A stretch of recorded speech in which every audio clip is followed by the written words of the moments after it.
Hello, this is Dr. Kyun Jang, postdoctoral research scientist at Meta AI.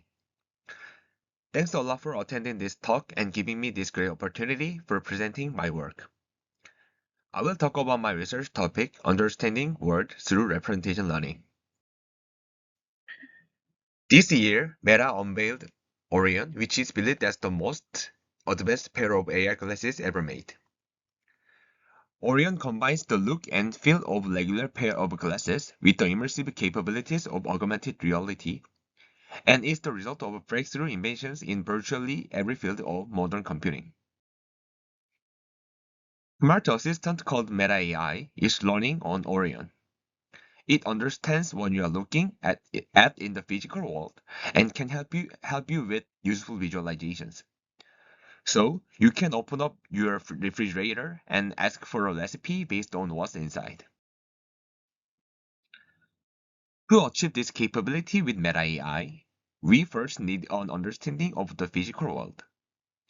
The AI model should then bridge the gap between the physical and virtual worlds, enabling interactions within a mixed reality environment.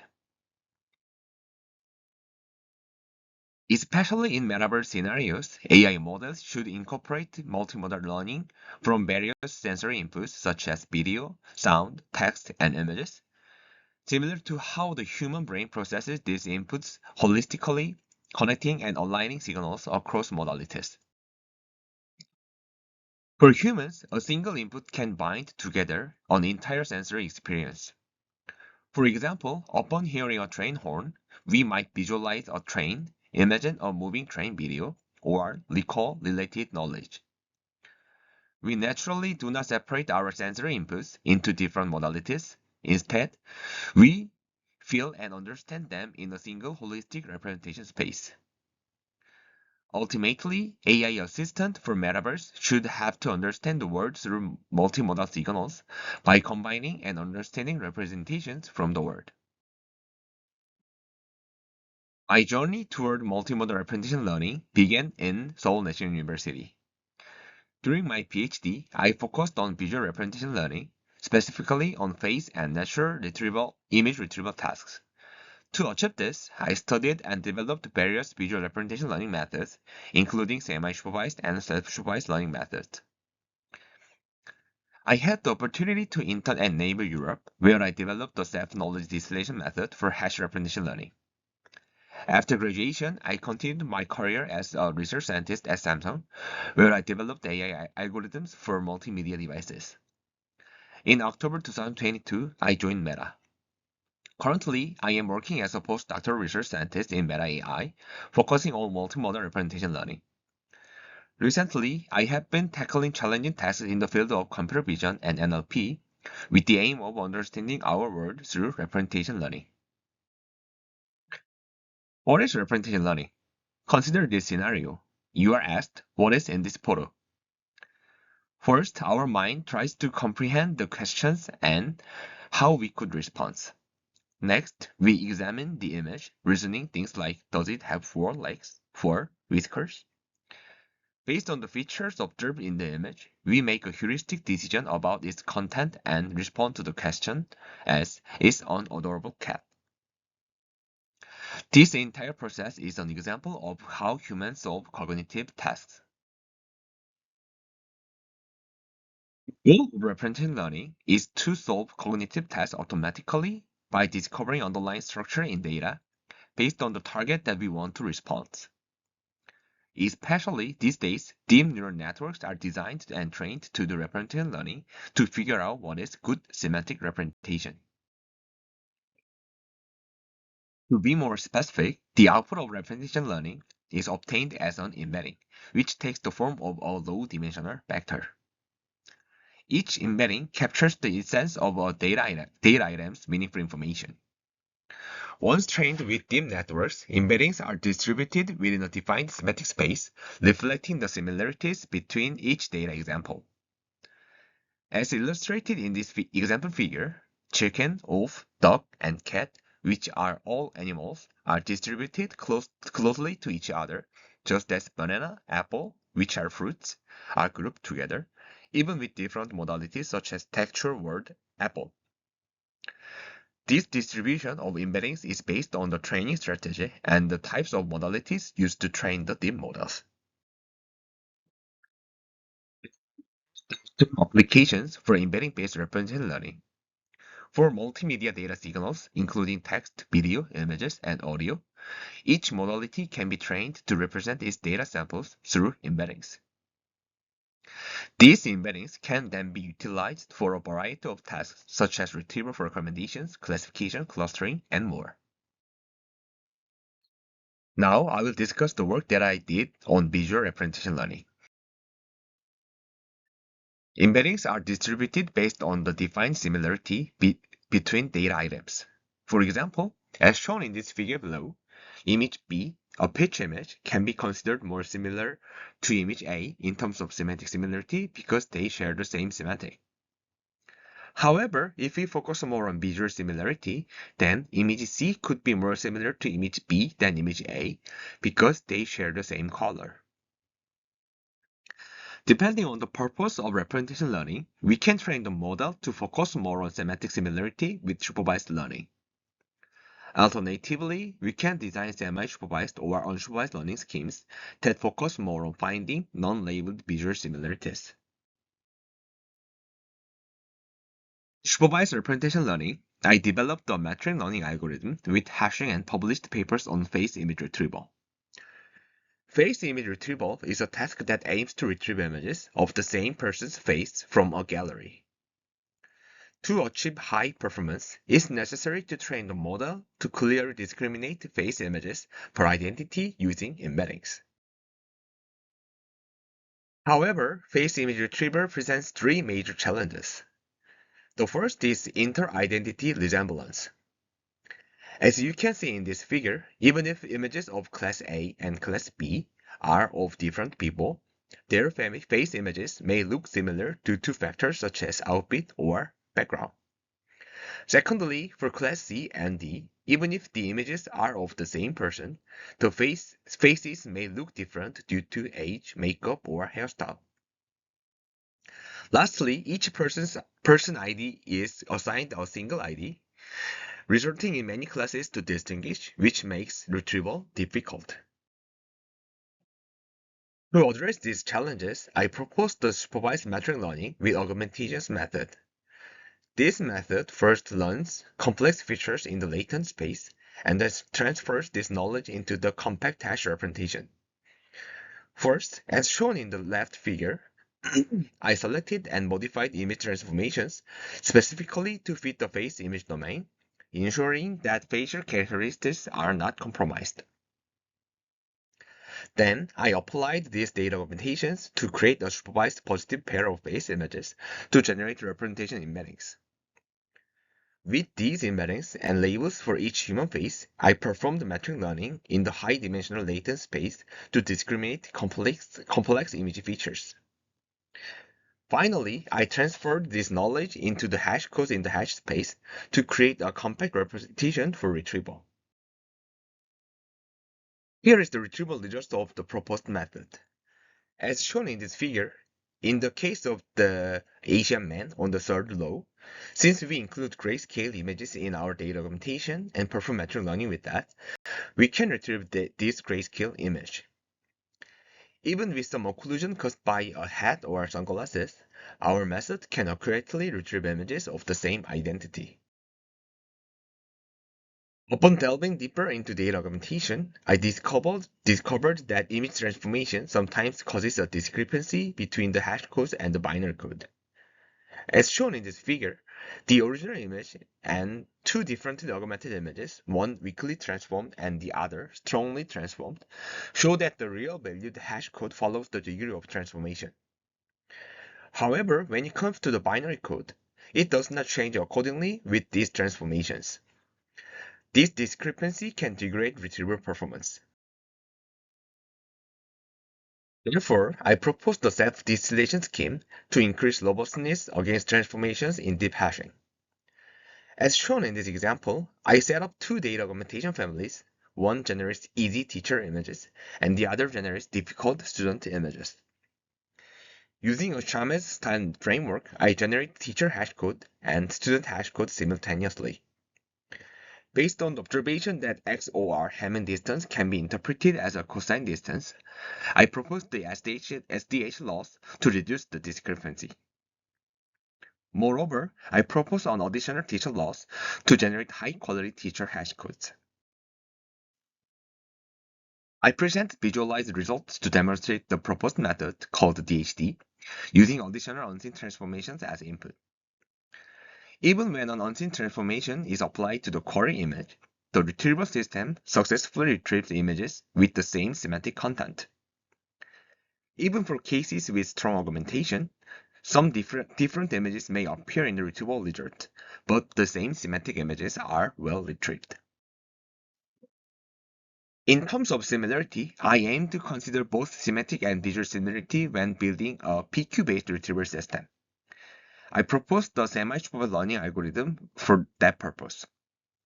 With labeled data, I performed metric supervised learning, and for unlabeled data, I proposed an entropy-based training objective for code word regularization. To be specific, first I introduced the ampere product quantization loss for supervised learning to label semantic similarity. For a given image, I utilized the image feature vector x1 hat plus and its corresponding quantized vector q1 hat plus for metric learning in a supervised manner. As a result, both image feature vectors and quantized vectors with the same semantic label plus gather separately in the embedding space. To utilize unlabeled data for visual similarity learning, I propose an entropy function-based regularization term with class-wise prototypes, or white stars on the right figure, in the embedding hypersphere. Then, the entropy between the prototype and the unlabeled data point is maximized to establish a new prototype represented by the yellow star. Lastly, the entropy of the unlabeled data itself is minimized to cluster near the new prototype, making both the labeled and unlabeled data points discriminative. With the proposed method, from the visualized results, we can see that the retrieval results are improved by considering not only semantic similarity, but also visual similarity, in that similarly looking cat images are well retrieved.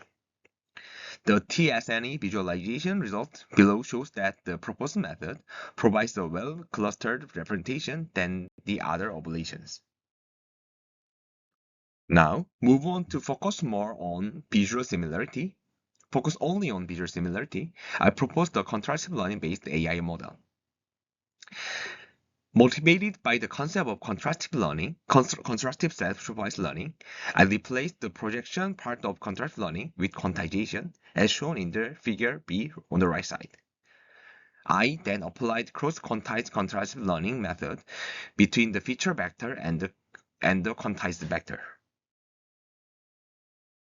For example, for a given image x1 and x2, 4 different data augmentations are sampled to generate x1 hat through x4 hat. These feature vectors are then quantized with the PQ process to generate z1 hat through z4 hat. With these representations, cross-contrastive learning is performed as shown in the right figure, where x1 hat aligns with z2, while making far away with z4 hat. In this manner, the generalization capacity is increased compared to the original contrastive learning. As shown in the visualized retrieval result, since the proposed FPQ method focuses on visual similarity, we can see that the visually similar images are well retrieved. This is especially evident in the red box on the top right side, which contains a white cat. Although it has a different semantic label, it shows a visually similar appearance to the query. As demonstrated in the TSNE visualization on the below, SPQ generally clusters better than other methods, revealing the effectiveness of cross-quantized contrastive learning. In this section, I will introduce about multimodal rapid learning project that I have done in so far. First of all, I joined as an author on two new projects, One project utilizes LLMs to understand longer sequences of videos, and the other uses LLMs to defend against adversarial attacks on image inputs. This work, which were presented in CVPR, allowed me to learn more about how visual representation learning can be enhanced with language foundational models. The other project that I worked as the first author was in image text composed image retrieval. One of the most challenging tasks in multimodal retrieval is composed image retrieval. The goal of composed image retrieval is to retrieve a relevant target image by using a query as image and modification text. There is a significant problem in this task that building training samples are expensive. Human annotators should have to find relevant image samples and annotate their difference in detail. To address these challenges, I developed a method called the Visual Data Generator for composed image retrieval. The idea is to fine-tune the large language model to discriminate the differences between two images. This method can be used to replace human annotators with LLMs. As you can see in the figure on the right, our model, VDG, can generate differences between images based on the learned knowledge inherent in LLMs. VDG can utilize it to generate more visual deltas for data augmentation, or it can be applied to generate new pseudo-triplets from an auxiliary image database. Training of VDG is accomplished through instructional fine-tuning on the LLM. We apply the LoRa parameters to prevent catastrophic forgetting of the original LLM knowledge. We utilize an existing visual language alignment module, QFormer, to interpret images into the text domain. This allows the LLM to understand the images and produce their differences following a given instruction, as shown on the right side. Furthermore, we construct subgroups of images as shown in the left figure, based on visual similarity. Using these subgroups, we consecutively forward image pairs to the VDG to obtain their visual delta and build a pseudo-triplet. As depicted in the right figure, VDG can generate high-quality visual deltas that discriminate differences between images. Finally, we utilize these triplets to train the composed image retrieval embedding model in a semi-supervised manner to perform retrieval. As a result, we can observe that the results are good when we see the actual retrieval results as a qualitative way. Note that we highlight crucial conditions in red, such as must include a red background or must have tongue sticking out. You will find that these conditions are effectively applied in the retrieval result. We applied the same technique to the fashion domain, and it's evident that our method can yield highly accurate retrieval results. Another research direction in composed image retrieval is known as zero-shot composed image retrieval.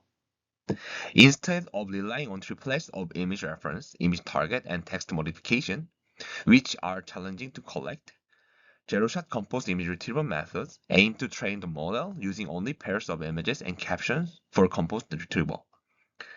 This shows advantage over supervised or semi-supervised method, since we do not have to collect expensive triplets.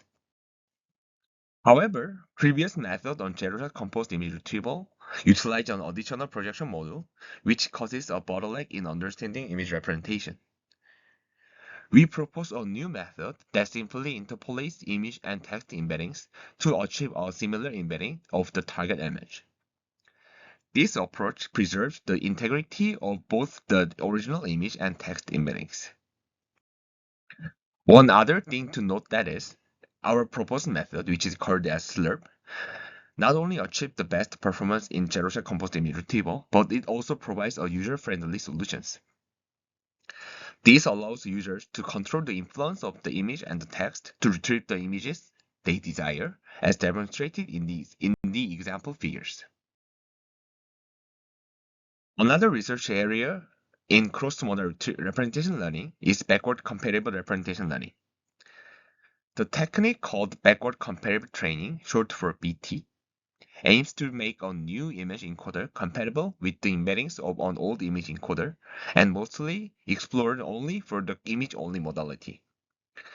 For the first time, I have expanded this concept to a cross-modal retrieval scenario using new clip and old clip models.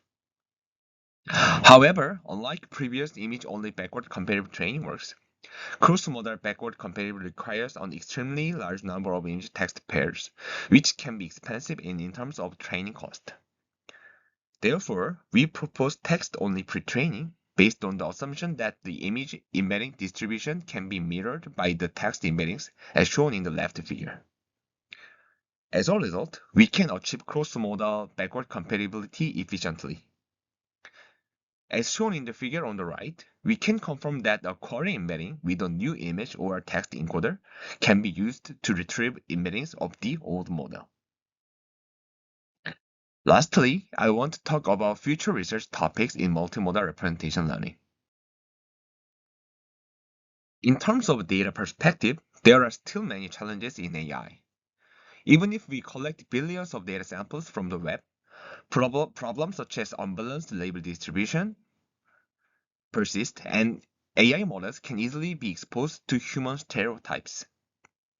We need to investigate these aspects during AI research to develop better AI models and achieve representative learning that accurately reflects the real world. Moreover, with thorough research on building multimodal embedding model, we could combine inputs from every modality into a single embedding space, making it easier to obtain cross-modal and multimodal results.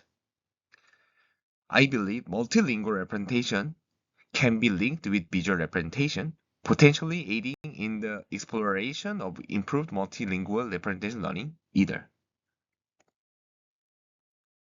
Moreover, there are research topics that have not been thoroughly explored yet, such as the connection between images and various forms of text. For instance, Wikipedia document or long text can be associated with multiple image samples. Similarly, an image can be matched with various text forms such as articles, news, or posts. In real-world applications, the embeddings generated by AI models should be capable of matching images with diverse text or text forms for better representation. Additionally, as shown in the right figure, the investigation of the gap between image and text modalities should also be explored to achieve the true multimodal representation learning. The gap between image and text seemed well explored after the clean model, demonstrating high image-to-text retrieval performance. However, upon closer examination, we can observe that the matched samples of image and text are quite distant, and the two modalities remain completely separate as shown in the left figure. Therefore, we need to address this gap to achieve true multimodal representation as shown in the right. In the era of generative AI, better representation learning is essential due to its wide applicability in controlling the quality of generated outputs. For example, embedding-based retrieval from a knowledge bank is widely utilized in tasks involving retrieval augmented generation. Therefore, we need to consider both the quality of the vector database and the performance of the embedding model simultaneously to overcome the limitations of chatbot AI models. Additionally, the quality of embeddings can significantly influence visual generation models such as Stable Diffusion. Since current diffusion models utilize clip text embeddings to generate text conditioned images, we can develop a method that can control the quality of generated images with better embeddings, such as compositional representations, to achieve higher quality images. Multimodal referential learning is essential for understanding our world.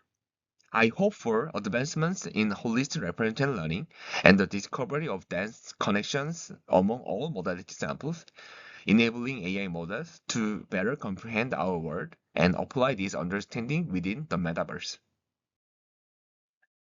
This is the end of my presentation. Thanks a lot for listening.